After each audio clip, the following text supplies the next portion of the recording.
반갑습니다. 주님의 이름으로 환영합니다. 오늘은 내가 알지 못하였나이다. 창세기 28장 10절에서 22절 말씀 가지고 함께 하나님을 경험하겠습니다. 특별히 야곱의 사다리는 굉장히 유명한 성경 말씀 중에 한 부분입니다. 그것을 다시 한번 돌아보면서 우리가 놓치고 있는 것들이 있지 않나 다시 한번 확인할 수 있었으면 좋겠습니다. 오늘 본문의 시작을 보면 야곱이 브엘세바를 떠나서 하란이라는 곳을 가는 과정에 있습니다. 하란은 외삼촌이 있죠. 그 과정에 굳이 하란으로 가야 될 이유를 설명을 하자면, 첫 번째로는 에서의 보복, 즉 그 형의 보복을 피하기 위해서고요. 두 번째는 아내를 찾기 위한 거예요. 근데 에서의 보복이 왜 두려웠느냐? 여러분도 잘 알지만은 장자권을 갈취했습니다. 누가요? 야곱이 갈취했단 말이에요. 그러니까 목숨을 건 대가지불이었습니다. 야곱이 왜 장자 직분을 빼앗았느냐? 그것은 그 당시에 구약에 있는 그 이스라엘의 그 흐름을 보면 그 가문을 이어가는 사람들은 대부분 누가 해야 돼요? 장자가 해야 되기 때문에 그렇습니다. 근데 굳이 왜 야곱은 형의 장자권을 그렇게 뺏을 수밖에 없었는가? 우리가 영적으로 좀 봐야 되는데, 자, 마태복음 1장에 보니까 예수님의 족보가 쭉 나오거든요. 그럼 예수님의 족보 중에 분명히 그러면 에서의 이름이 있어야 되는데 야곱이 올라가 있습니다. 중요한 의미죠. 예수님의 족보를 설명을 한 것은 예수님을 설명하기 위함이에요. 그럼 예수님의 윗조상들이 누구였는지를 설명하는데 원래 장자였던 에서의 이름이 있지 아니하고 야곱이 거기 있었다라는 거예요. 무슨 말인지 이해되시죠?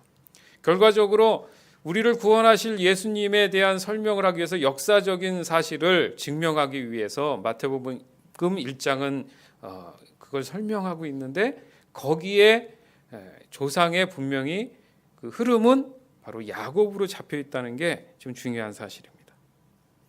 그러니까 장자권을 빼앗는 그 사건은 그렇게 봤을 때 신약적인, 그러니까 성경 예수가 오신 그 신약적인 측면에서 이해한다면 나는 예수님이 절대적으로 필요합니다라는 의미가 거기 담겨져 있는 거예요. 에서의 말은 이렇습니다. 창세기 25장 32절. 야곱이 가로되 형의 장자의 명분을 내게 팔라.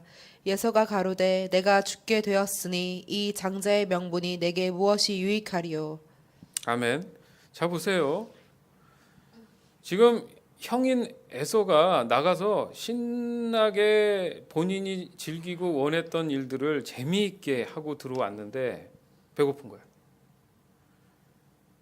그러니까 동생인 야곱이 그것을 알고 팥죽을 아주 맛있게 끓여놨어요. 근데 그 팥죽을 한 그릇 좀 달라고 한 겁니다. 그러니까 에서 입장에서는 장자권을 얘기할 때 그게 그렇게 진지하게 들리지 않은 거죠. 아 그래 알았어. 그래서 뭐 어차피 그거 팥죽 한 그릇 먹고 또 나가서 나는 그 내 권력을 누릴 수 있다라는 생각을 그냥 막연하게 한 거예요. 그러나 야곱 입장에서는 에서의 그 장자권을 그 사이에 훔쳤다고 생각을 한 겁니다. 근데 훔쳤다라는 그 생각이 역사가 바뀌어버린다 이거예요. 웃기지 않습니까? 왜요? 이삭이 야곱을 장자로 알고 축복을 해줬기 때문에 이제 그런 중요한 아주 중대한 이슈가 됐던 겁니다. 현재 내가 누리고 먹고 있고 마시는 그런 권력이 중요하지 장자권이 그렇게 뭐 중요하겠냐? 어차피 난 누릴 수 있어라고 착각을 했기 때문에 그런 결과가 온 거예요.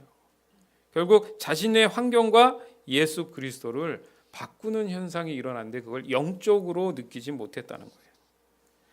에서는 장자의 명분을 쉽게 생각했습니다. 하나님의 뜻을 믿음으로 바라보지 않았다는 거예요. 너무너무 중요한 얘기예요, 여러분. 장자의 명분을 빼앗은 사실은 비난받아야 돼요. 잘못됐다고 얘기는 할 수 있어요. 그러나 생각해 보십시오. 좀 더 깊이 생각했을 때 나는 예수 믿고 구원받아야 되고 예수님은 내게 필요합니다. 나는 예수님의 족보 안에 들어가야 됩니다라고 고백하려고 했을 때 그걸 누가 뺏기려고 하겠습니까? 그걸 어떻게든 잡으려고 한다는 그런 말씀, 그런 메시지가 여기 담겨져 있다는 거예요. 성경이 말하고자 하는 의미라면 그런 뜻인데 일반적으로 이해할 수 있다면 뭐예요? 그까지 유산 몇 푼 더 받자고 장자권까지 목숨 걸고 뺏은 다음에 광야로 도망을 갑니까? 안 그래요? 부자였던 그 이삭의 입장에서는 그냥 장자 좀 주고 둘째인 야곱도 줄 수 있어요. 근데 굳이 그 장자권을 왜 그렇게 목숨 걸고 뺏어야 됐는가? 그거는 야곱의 의도가 있었다기보다는 그 뒷면에 누군가가 그런 일들을 해야지만이 된다는 생각 안 드십니까? 하나님의 비전이 거기 있었다는 거예요. 인간적인 측면에서 이해를 하면 안 되고요. 왜 그랬는지를 꼼꼼히 우리가 말씀을 보면서 이해해야 될 줄 믿습니다. 요즘 성경 읽기 하잖아요. 창세기. 그죠? 열심히들 읽고 다 원래 읽어야 되지만 또 늦게 출발하신 분들은 열심히 또 읽기 바랍니다. 그는 평생에 걸쳐서 생명의 위협을 느낄 만처럼 장자의 명분을 지키려고 했던 사람이에요. 누가요? 야곱이요. 창세기 32장에 가보면 약복 강가가 나옵니다. 거기에서도 보면 어떻게 해요? 환독뼈. 그러니까 여기 뒤에 그 엉덩이 밑에 있는 여기가 부러지면 사람이 걷질 못해요. 그러니까 평생 절름발이가 됐겠죠. 그렇게까지 하면서도 이 장자권을 뺏기지 않으려고 했던 거예요, 사실은. 야곱은 어떻게든 목숨 걸고 붙잡고 안 됩니다, 살려주세요 했지만 하나님의 의미에서는 그런 대가집을 통해서 그 장자권을 갖도록 하신 거예요. 뭐예요? 예수 그리스도의 족보 안에 들어가도록 하셨다는 거예요. 결국 하나님만을 의지하게 만드셨다는 겁니다. 한 가지는 야곱의 생각과 행동 모두가 하나님의 뜻을 깊이 알지 못했을 수 있지만 결국은 하나님이 하신 일들에 대한 근본적인 목적이었다라는 것을 이제 슬슬 야곱이 깨닫기 시작한다는 거예요. 연태경제가 탁월한 게 말씀에 정확히 맞는 찬양들을 늘 해서 저는 은혜를 받습니다. 같이 찬양할 때. 오늘 이 가사를 읽으면서 너무 오늘 본문하고 잘 맞지 않습니까? 어디서 그렇게 찾아내는지 제가 볼 땐 그건 성령의 인도하심인 줄 믿습니다. 제가 은혜를 받아요. 그러면 저도 설교할 때 더 기름 부음이 있어요. 그렇듯이 가사 하나하나를 찬양을 할 때 야곱이 어떤 심정이었구나, 하나님이 어떤 심정이었구나가 너무 느껴진다는 거죠. 그렇죠? 삶의 아주 한순간이라도 작은 믿음을 하나 가지고 그걸 놓지 않았을 때 하나님이 나와 함께 하시고 하나님이 나와 함께 하실 때에 그 은혜가 충만하고 열매가 있고 구원의 기쁨이 있다. 그래서 우리는 찬양한다. 그 맥락이잖아요. 그 야곱이 그렇게 찬양을 사실 한 거예요. 에서가 장자의 직분을 쉽게 생각한 그 말은 성경의 많은 부분 이슈로 다루고 있어요, 여러분. 이걸 잘 알아야 돼요. 성경은 에서에 대한 평가가 상당히 저주적입니다. 에서의 별명이 뭔지 아십니까? 에돔이에요. 에돔이란 나라가 있었어요. 그죠? 이스라엘 백성이 이집트를 출애굽해 나와서 통과하려고 했을 때 가장 갈등이 심했던 것이 에돔이었는데 싸우지 않으려고 했단 말입니다. 왜요? 형제이기 때문에. 그러나 그들은 그냥 또 보내주지 않았다는 일들이 있었단 말이에요. 그 에돔이라는 그 나라 안의 얘기들이 구약 성경에 보면 가끔씩 많이 나옵니다. 이사야서, 에레미야서, 오바댜서, 말라기 이런 데 보면 에돔의 부정적인 얘기들이 굉장히 많아요. 결국 에서가 한 행동들에 대한 저주들이 거기 담겨져 있다는 거죠. 자, 영적인 측면에서 봤을 때 그것은 하나님을 신뢰하지 않고 내 육의 삶을 신뢰했을 때의 비유입니다. 이스라엘의 역사를 보면 어때요? 항상 좀 약해 보이잖아요. 이리 치고 저리 치고 넘어지고 쓰러지고. 누구 닮은 것 같아요? 오늘 본문에 야곱을 많이 닮은 것 같아요. 그죠? 야곱은 얄쌍한 여자 같았어요. 그러나 뭐가 있었어요? 힘은 없지만 그런 기술들이 있었단 말이에요. 그러니 공격을 당하면 당연히 넘어지는 쪽은 맞는데 하나님이 그렇게 보호해 주신 걸 알 수가 있습니다. 자, 결국 그러면 이스라엘이라는 이름은 어디서 왔어요? 야곱이 계명이 된 거 아닙니까? 하나님이 야곱을 이스라엘로 바꿔주셨는데 그 바꿔주신 의미가 뭐냐 생각해 봤을 때 바로 하나님이 야곱을 사랑했던 것처럼 이스라엘 백성을 그렇게 지속적으로 사랑하신다. 결국에 해서 우리까지 왔을 때 우리가 예수 그리스도의 족보 안에 들어왔던 우리라면 우리도 야곱처럼 약하지만 하나님이 보호해 주신다. 이런 아주 어마어마한 역사적 큰 의미가 있다라는 겁니다. 자, 이것을 말라기서에서 얘기하는데 말라기 1장 2절에서 8절. 나는 너희를 사랑했다고 여호와께서 말씀하셨다. 그러나 너희는 말하기를 여호와께서 어떻게 우리를 사랑하셨습니까? 라고 한다. 여호와의 말씀이다. 예서의 야곱의 형제가 아니냐. 나는 야곱을 사랑했으나 예서는 미워했다. 내가 에서의 산악지방을 폐허로 만들고 그의 땅을 광야의 여우들에게 넘겨주었다. 에돔 백성이 말하기를 우리가 비록 망했지만 폐허된 곳을 다시 일으키겠다라고 한다. 그러나 만군의 여호와께서 말씀하신다. 그들이 다시 일으키더라도 내가 또 헐어버리겠다. 사람들이 말하기를 에돔은 악한 나라다. 여호와께서는 언제나 에돔 백성에게 진노하신다라고 할 것이다. 너희가 이것을 너의 눈으로 직접 보고 말하기를 여호와께서는 이스라엘 경계 밖에서도 위대하시다라고 할 것이다. 만군의 여호와의 말씀이다. 아들은 그 아버지를 존경하고 종은 그 주인을 존경한다. 나는 아버지다. 그러나 너희가 나를 언제 존경했느냐? 나는 주인이다. 그러나 너희가 나를 언제 존경했느냐? 하지만 너희는 묻기를 우리가 언제 주를 업신여겼습니까? 라고 한다. 너희는 내 제단에 부정한 재물을 가져옴으로 나를 업신여겼다. 하지만 너희는 묻기를 우리가 언제 재물을 부정하게 했습니까? 라고 한다. 너희는 주의 제단을 업신여겨도 괜찮다고 생각했다. 너희는 눈먼 짐승을 제물로 바쳤다. 그것이 잘못된 것이 아니냐. 또 너희는 다리를 절거나 병든 짐승을 제물로 바치기도 했다. 그것이 잘못된 것이 아니냐. 그런 것을 너희 총독에게 바쳐 보아라. 그가 너희를 반갑게 맞이하겠느냐. 너희를 좋아하겠느냐. 나 만군의 여호와의 말이다. 아멘. 너희는 내 제단에 부정한 재물을 가져왔다. 근데 에돔은 그런 적이 없는데요. 우리는 한다고 합니다. 예배 다 했어요. 열심히 섬겼어요. 뭘 우리 보고 어쨌다는 얘기입니까? 모른단 말이죠. 악함이 들어오면 본인들을 합리화하고 그 이유들을 대기 시작합니다. 그러나 하나님이 하나하나 말씀해 주시잖아요. 언제 재물을 부정하게 했습니까? 했을 때 너희는 주의 제단을 업신 여겨도 괜찮다고 생각했다. 이거 뭐냐면 내 마음대로 생각하고 판단해서 이 정도면 하면 되겠지. 본인들이 주인이 돼서 그런 행동들을 했다는 겁니다. 에돔이 그런 족속이었다는 얘기예요. 그러니까 눈먼 짐승을 갖다 놔도 우리는 그냥 그 짐승 자체를 갖다 놨으니까 뭐가 문제입니까? 이렇게 이제 따지기 시작한 거죠. 그러니까 결국에 가서는 그 말을 듣지 않으니까 어떻게 하나님께서 말씀하십니까? 그러면 너희 위에 있는 인간의 가장 높이 있는 리더십에게 총독이라고 표현하죠. 그들에게도 그렇게 절름발이 짐승을 갖다 줄 수 있겠느냐? 최고급으로 갖다 주겠죠. 세상 사람들에게, 세상의 권위자들에게 열심히 뭔가 잘 보이려고 허점없이 할 것이지 않았느냐? 그들에게 만약에 절름발이 짐승을 갖다 줘봐라. 싸구려를 갖다 줘봐라. 좋아하겠냐? 세상의 권위자들도 그렇지 않은데 너는 나를 지금 어떻게 대하고 있느냐? 이 얘기를 하는 겁니다. 그러니까 에돔은 그렇게 계속 산 거예요. 누구의 DNA야? 에서의 DNA가 그렇다. 하나님 얼마나 가슴 아팠겠습니까? 오직 표현하기를 야곱은 사랑하고 에서는 미워했다. 이렇게 표현하잖아요.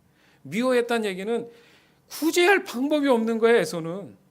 뭐 조금 마음에 좀 회개할 그런 게 건덕지가 있어야 되는데 그거 자체가 없는 거예요. 에서는. 조금 이따 그걸 확인하겠지만 참 안타까운 겁니다. 참 안타까운 일이죠. 결국 신앙적인 측면에 봤을 때 야곱과 에서는 신실하게 신앙을 가졌느냐? 불신앙을 가졌느냐 이 문제라는 거죠. 영적으로. 다시 말해서 예수 그리스도가 나에게 정말 필요합니다. 주님만이 내게 있어야 됩니다. 아니요. 나 지금 충분히 잘하고 있거든요. 이제 겉으로 한다는 건 하지만 나의 즐거움과 기쁨을 위해서 한다는 거야. 누가 없어요? 예수님이 거기는 없다는 거야. 그러니까 필요 굳이 없어요. 나도 할 수 있어요. 이렇게 된 거야. 예수님 없으셔도 저는 충분히 이걸 할 수 있어요. 이게 묘한 게 겉으로 볼 때는 하는 것 같은데 그 마음엔 누가 없다는 거예요. 예수님이 필요가 없어졌다 이겁니다. 야곱은 자신의 그 한 행동에 대해서 굉장히 두려움을 느꼈을 거라고 저는 생각을 합니다. 무슨 행동을 했어요? 장자권을 뺏었잖아. 하기는 했는데 당장 집을 떠나서 광야에 딱 들어가니까 밤이 됐습니다. 별만 무수하게 보였지 불 하나 없고 아주 험한 짐승들이 소리를 내고 뱀들이 다니고. 여러분 살 것 같아? 또 광야는 춥잖아. 생각을 해보세요. 생각. 내가 뭔 짓을 한 거야. 그냥 거기 있으면 따뜻한 집에서 잘 지냈을 텐데. 수많은 생각이 갔을 겁니다.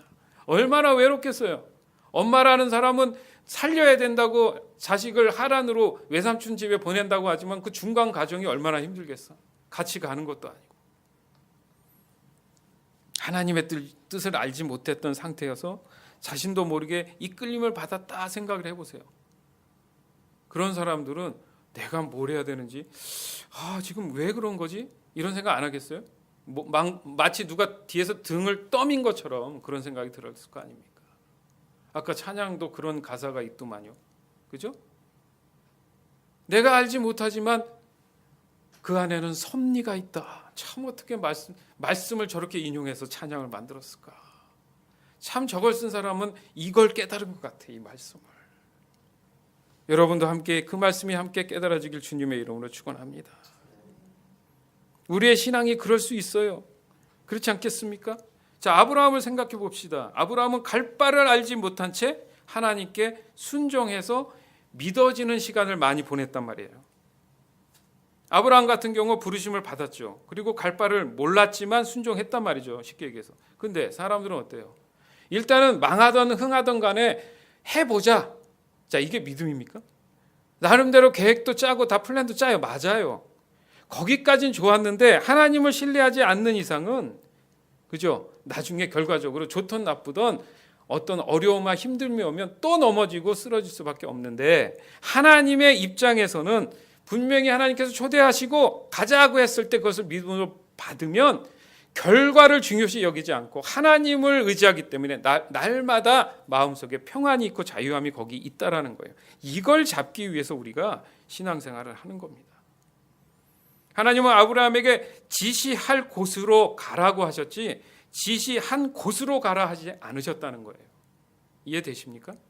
내가 가나안으로 너를 인도하겠다 그렇게 말씀하셨지만 자세하게 가나안 지형이 어디 있는 얼마나 넓은데요. 아무리 그래도 팔레스타인 그쪽이 얼마나 넓은데 일단은 큰 지역을 말씀하셨지만 구체적인 얘기는 안 하신다는 거예요.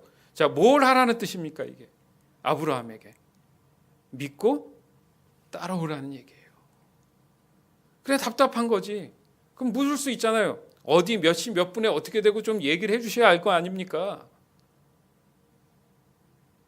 그랬을 때 하나님을 잃어버릴 수 있다는 거예요.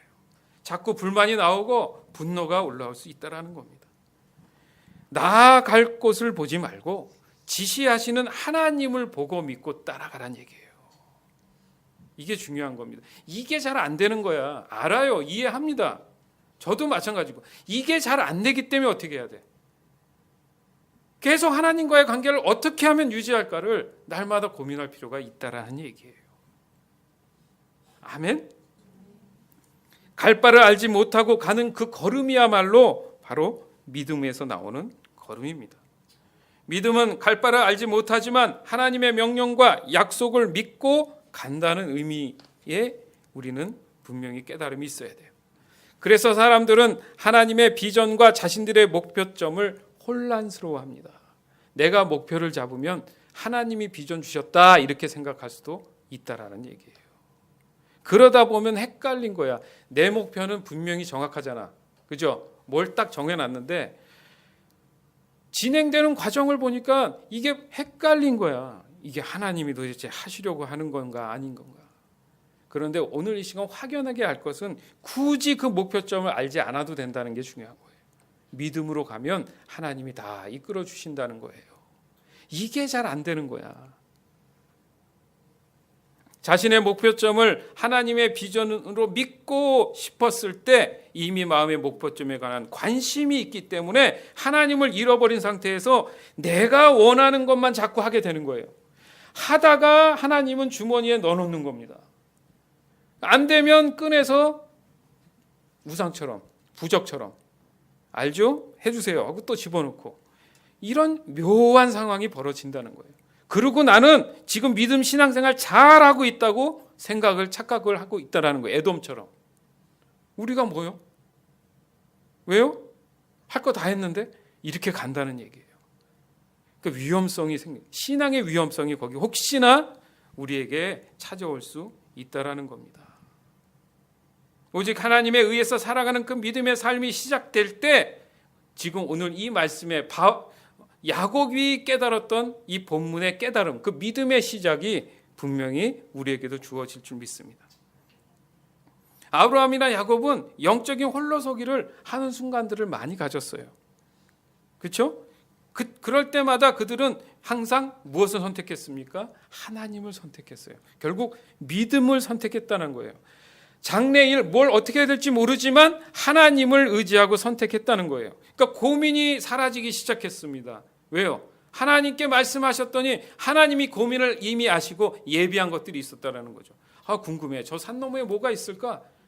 궁금하긴 하지만 하나님이 보여주실 거야 하면서 걸음걸음을 넘어가면서 점점 보니까 어때요? 실체가 보이기 시작하잖아. 하나님이 일어나고 이렇게 하셨구나. 이게 믿음이라고 말씀하고 있는 겁니다.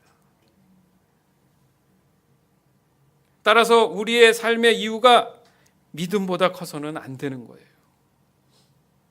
믿음이 삶의 이유보다 커져야 된다는 얘기입니다.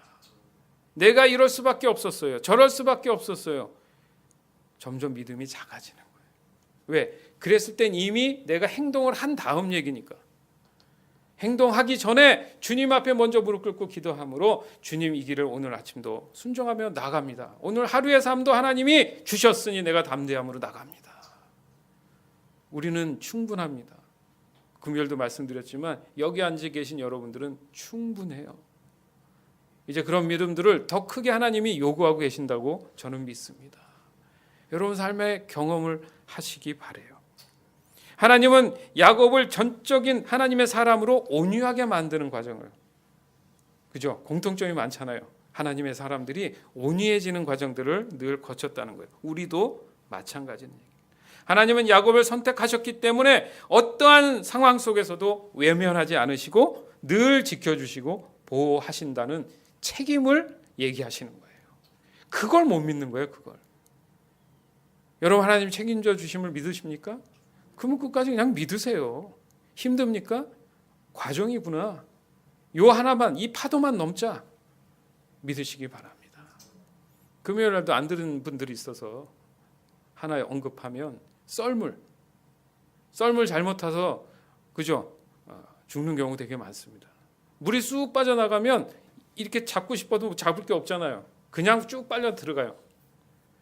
근데 막 3, 4m 넘고 그런 파도 위에서 파도 타기를 하는 사람 보면 저는 대단한 것 같아요. 그죠? 파도가 이렇게 쑥 떨어지면 그 사이가 비는데 왜 이렇게 좋은 영상 보면 쫙 밑으로 타고 가잖아요. 대단한 사람들이에요. 무섭지도 않나 봐. 그 파도가 한번 쑥 내려오면 한번 제껴서 딱 올라갑니다 또. 그래서 파도 타기입니다. 신앙은 그런 것 같아. 파도를 압도하잖아. 어떤 사람은 파도에 휩쓸려 죽잖아. 그죠? 보면 파도의 흐름에 뭐를 맡기는 거예요? 몸을 맡기는 거예요. 이거 뭐야? 믿음으로 그 일들을 하는데 그냥 됐습니까? 그 사람들이? 수만 번 넘어지고 물 먹고 그죠? 짠물을 먹고 몇 번을 했는데 어떤 사람은 하다가 안 되겠어 포기하고 어떤 사람은 끝까지 해내니까 그 파도를 누리잖아요. 저희도 그때가 올 줄 믿습니다. 그 누리는 삶을 사는 것을 하나님이 원하시는 거예요. 야곱의 삶도 결과적으로 그런 삶을 취하는 것을 볼 수 있습니다. 하나님은 야곱을 선택했기 때문에 그런 일들을 하나님께서 주신다고, 비전을 주신다고, 복된 삶으로 인도하신다고, 이렇게 책임져 주신다고 말씀하시는 거예요. 그럼에도 불구하고 야곱은 갈 바를 몰랐습니다. 당연히 몰랐죠. 그러다 보니까 새우잠을 청하는 장면이에요. 이게 쭈그리고 이렇게 자려고 하는 장면이에요. 그런 상황 속에서 안 되겠다 싶으니까 하나님이 꿈속에 야곱에게 나타나서 내가 저번에 얘기했던 비전을 다시 한번 내가 너한테 얘기해 줄게. 이 장면입니다. 창세기 28장 13절에서 15절. 야곱은 여호와께서 사다리 위에 서 계신 모습을 보았습니다. 여호와께서 말씀하셨습니다. 나는 내 할아버지 아브라함의 하나님, 이삭의 하나님 여호와다. 내가 너와 내 자손에게 내가 지금 자고 있는 땅을 줄 것이다.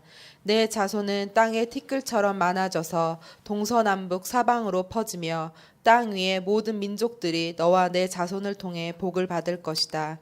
나는 너와 함께하고 내가 어디로 가든 너를 지켜줄 것이다.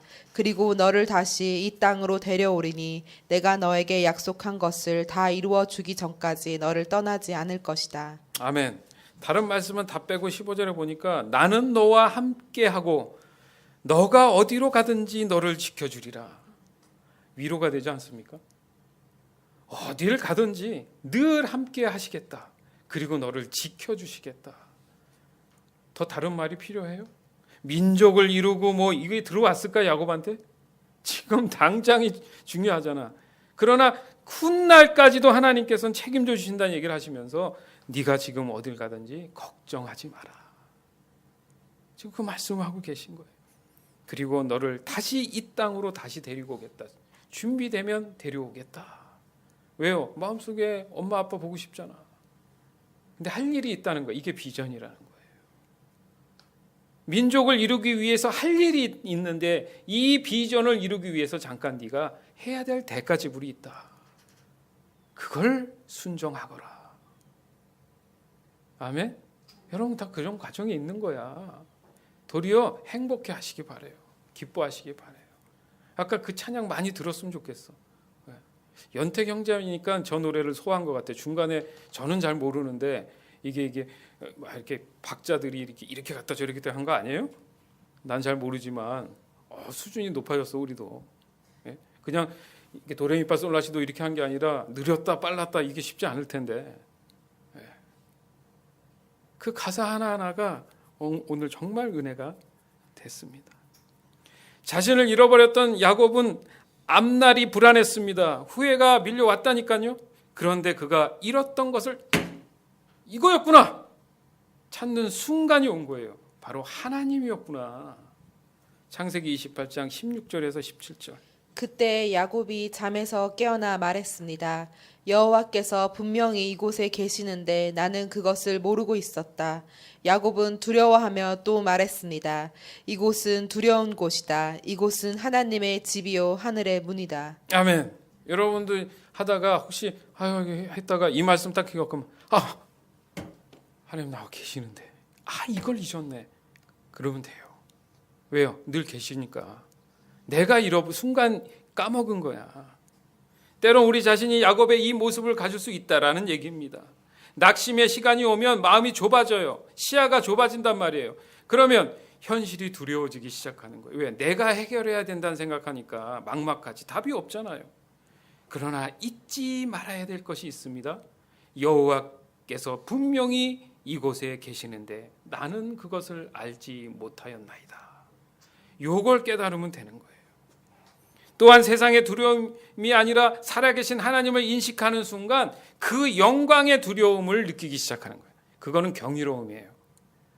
웅장한 아름다운 풍경을 보면 왜 눌리잖아. 뭔가 막 기쁨과 그 두려움을 얘기하는 거야. 막 죽을 것 같은 두려움이 아니라.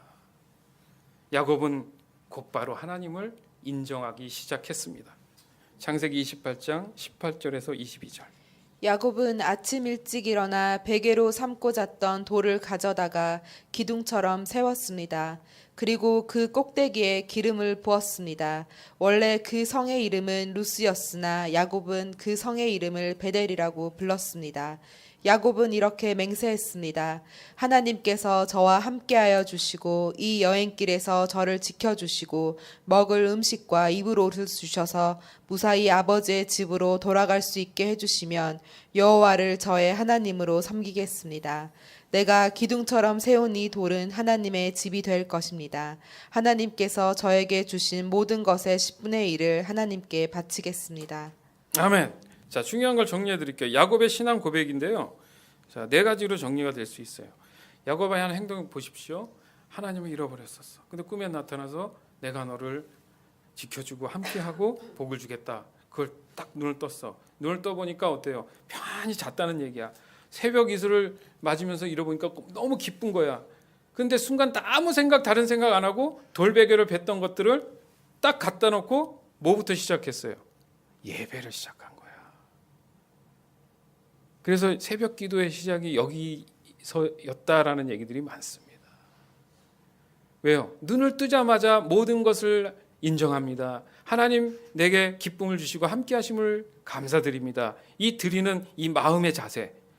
그냥 이거는 봐도 그죠? 은혜가 되지 않습니까? 그 예배를 드림으로 하나님을 인정했어요. 두 번째는 어떻게 했어요? 자신에게 주실 비전을 가슴에 새겼어요. 베델. 원래는 누스였는데 베델로 바꿨다. 하나님이 함께 하신다. 여기까지 함께 하시고 앞으로도 함께 하실 것이다. 베델. 세 번째는 자신의 소원을 얘기했습니다. 하나님, 나를 지키신 하나님이시잖아요. 그러면 끝까지 지켜주시고 제 믿음을 이 시간 고백하오니 은혜로 나를 붙잡아 주시옵소서. 이렇게 기도를 한 거예요. 그러고 나서 어떻게 해요? 그런 하나님께 나는 감사하기를 내 모든 그죠? 번 것에 11조를 드리겠습니다. 자, 하나님이 시켰습니까? 아니죠. 신앙은 이렇게 능동적인 거예요. 감사가 넘치면 뭘 해야 될지 알게 되는 거예요. 누가 가르쳐 줬을까? 성령께서 가르쳐 주신 거예요.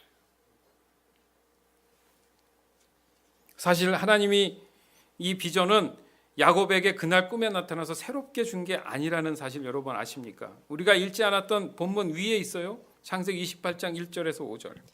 이삭이 야곱을 불러 복을 빌어주며 당부했습니다. 가나안 여자와 결혼하지 마라. 밧닷 아람에 계신 내 외할아버지 부두엘의 집으로 가거라. 내 외삼촌인 라반도 거기에 사신다. 라반의 딸들 가운데서 한 여자를 골라 그 여자와 결혼하여라. 전능하신 하나님께서 너에게 복을 주시고 너에게 많은 자녀를 주셔서 내가 많은 백성의 조상이 되기를 원한다. 또 아브라함께서 주셨던 복을 너와 내 자손에게도 주셔서 지금 내가 나그네처럼 살고 있는 이 땅, 하나님께서 아브라함에게 주신 이 땅을 차지할 수 있기를 원한다. 이 말을 한 후 이삭은 야곱을 밧단 아람으로 보냈습니다. 야곱은 리브가의 오빠인 라반에게 갔습니다. 라반은 아람 사람 부두엘의 아들이며 야곱과 에서의 어머니인 리브가의 오빠였습니다. 예, 아멘. 여기 말씀 자세히 보면 그래요. 하나님이 외삼촌 라반까지 얘기하고 딸들이 있는데 이름은 얘기를 안 해줘. 그래서 그 사태가 벌어지지 않습니까? 근데 가는 순간 그때 눈에 쏙 들어오는 여자가 있었죠. 그 전까지는 몰랐단 말이에요. 자, 그러면 야곱이 굳이 라반의 집에 갔다가 다시 오라는 이유가 뭘까? 에서를 정리를 해야 되잖아요. 그 기간을 두고 야곱은 뭐가 있어야 돼? 세력이 있어야 되잖아. 입지가 있어야 되지 않습니까? 이게 하나님의 방법이라는 거예요. 그 중간 기간이 뭡니까? 광야 생활이 있다라는 거야. 온유해지는 시간을 보내줘야 준비가 되는 거예요. 그러니까 자칫 신앙이 조바심으로 가버리면 큰일 난다는 얘기예요. 하나님을 믿고 신뢰하시면 그 때를 주실 줄 믿습니다. 설레발치지 말자는 거야. 절대 무너지거나 넘어지지 말라는 얘기입니다. 그러나 그 비전을 분명히 받았는데 야곱이 왜 잊어버렸을까? 순간 왜 두려움이 있었을까? 이것도 있습니다. 이어서 말씀 볼게요. 창세기 28장 6절에서 9절. 에서는 이삭이 야곱에게 복을 빌어주고 야곱을 pad단 아람으로 보내면서 그곳에서 아내 될 여자를 찾아라. 또 그에게 복을 빌어주며 말하기를 가나안 여자 가운데서 아내를 맞이하지 말라고 했다는 이야기를 들었습니다. 그래서 야곱이 아버지와 어머니의 말씀대로 pad단 아람으로 갔다는 이야기를 들었습니다. 에서는 아버지 이삭이 가나안 여자를 좋아하지 않는다는 것을 알았습니다. 에서는 이미 결혼하여 아내들이 있었지만 아브라함의 아들 이스마엘에게로 가서 이스마엘의 딸 마할랏을 또다시 아내로 맞아들였습니다. 마할랏은 느바돛의 누이였습니다. 보세요. 에서가 하는 행동들 좀 보세요. 아내들이 있다는 얘기도 이삭 입장에서 많이 불편했던 거예요. 근데 하는 행동이 이러니 이게 영적인 장자로 이어져 가겠습니까? 근데 더 재밌는 것은 야곱이 이삭에게 받았던 그 복된 얘기들을 알게 된 거야. 그리고 어디로 갈지도 알게 된 거야. 야곱이 몰랐겠습니까? 그러니 언제 뒤에서 올지 모르니까 그게 마음이 편했겠어요? 우리의 삶을 돌아보자는 거예요. 하나님 비전 줬는데 누군가가 나를 쫓으려는 억눌림이 있는 그런 상황들이 있다고 생각해 보십시오. 두렵지 않겠어요? 그 상황에 여러분 안에, 저 안에 메시지들이 막 쏟아져 옵니다. 그 메시지를 여러분들이 취하고 하나님을 신뢰하고 믿고 있느냐, 이 얘기입니다. 쉽게 얘기해서. 그럴 때마다 넘어지지 않고 하나님을 바라볼 수 있느냐, 지금 그 얘기입니다.